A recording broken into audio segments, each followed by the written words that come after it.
Foggia et nous nous dirigeons vers Venosa. Ancienne abbaye originaire de Paris de Saint-Augustin.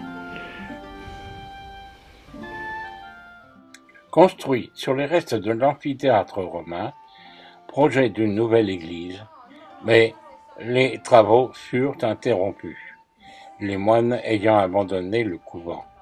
À ce jour, il ne reste qu'une partie des murs extérieurs, reste le portrait des quatre mains. Nous voici à l'intérieur de l'abbaye de la Trinité, église qui fut construite entre le 5e et le 6e siècle. Point de culte, et trois portes. Période normande, 11e siècle. Le déambulatoire est en mosaïque polychrome.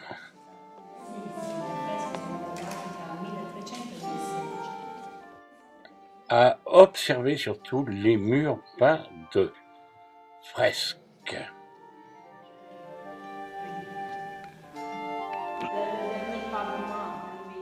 Et cet ensemble est parvenu jusqu'à nos jours. Extraordinaire.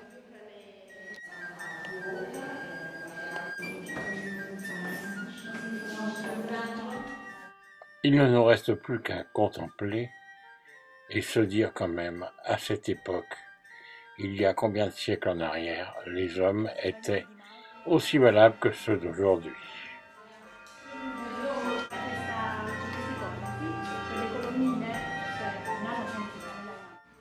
L'extérieur est d'une grande simplicité. Toujours dans la ville de Veso, le lion écrase la tête d'un bélier, donc il prend position sur les pommiers. Non, c'est pas ça. Et à côté, il y a le lavoir en dernier qui était devenu un abreuvoir pour les bêtes. Début d'après-midi, Matera, écoutons la guide locale. Fur et à mesure qu'on descendait près des niveaux les plus bas, il y avait les classes sociales les plus pauvres qui habitaient dans des maisons-grottes, des habitations géologiques. Et si vous prenez comme point de repère le Palinora et regardez à droite dans cette direction, vous verrez deux tours médiévales.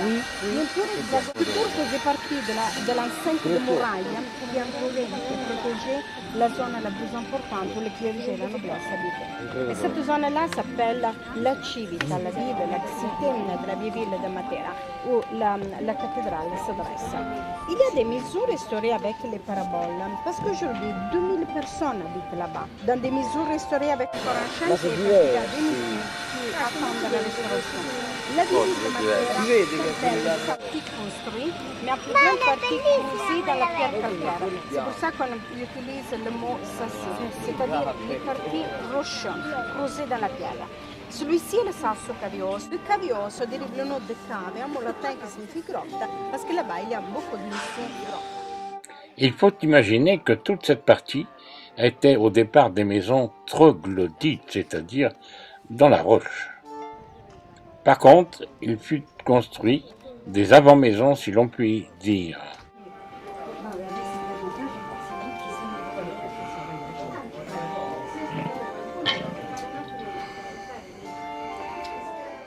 Et de toute façon, les gens vivaient dans un état complet d'insalubrité. C'est pour ça qu'en 1952, le gouvernement italien relogea les gens d'une autre manière sur la ville haute. Cage en bois pour les oiseaux migrateurs.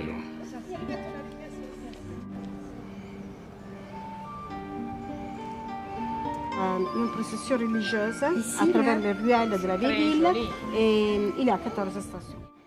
À cette époque, imaginez-vous la ville sans eau courante, sans écoulement d'égouts. Que devait être la vie à cette époque? Face à nous, ce que devait être dans le temps la ville de Matera.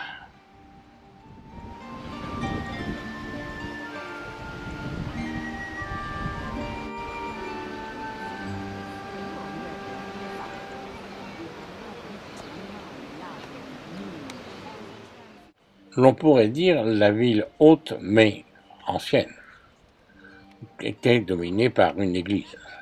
Une église rupestre.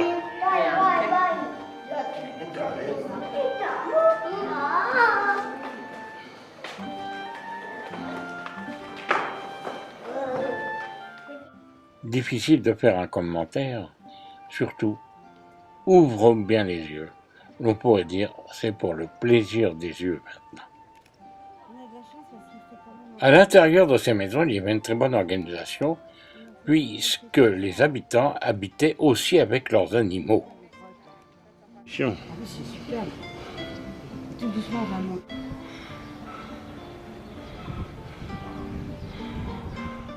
Notre-Dame de l'Idriss. Il devait faire froid, il devait pleuvoir. Malheureusement, il est trop tard pour pénétrer à l'intérieur de l'église. Elle est déjà fermée. Cet endroit a permis de tourner 2 films, l'Évangile selon saint Matthieu et la Passion du Christ.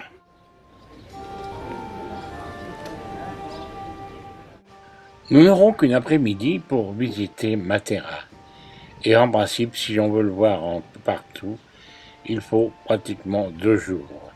En plus, il est interdit de prendre des photos dans les églises rupestres. Toujours habité depuis le Paléolithique.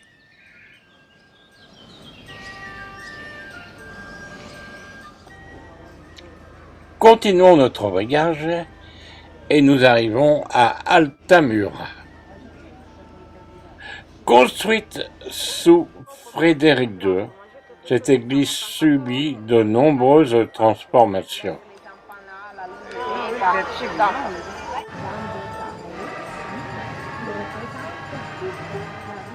Au-dessus de la porte d'entrée, une superbe sculpture et des lions en garde l'entrée. Au-dessus, une superbe rosace à 15 rayons.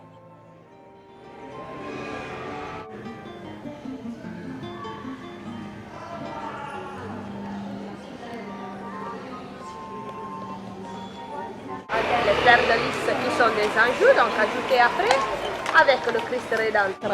Donc c'est très très particulier. Pénétrons à l'intérieur de la cathédrale.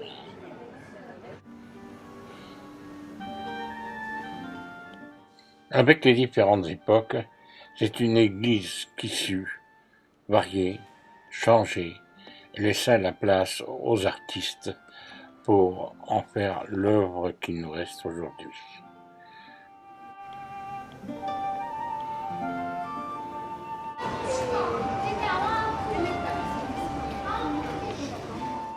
Nous continuons notre route vers Metaponto pour la visite d'un musée et ensuite une nouvelle découverte.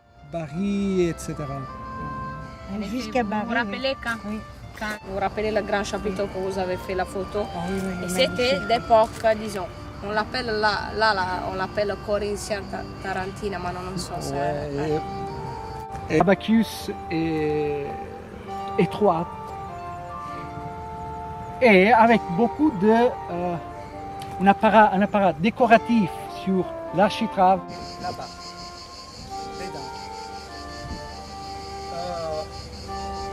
Lors des fêtes qui étaient dédiées à la divinité naît.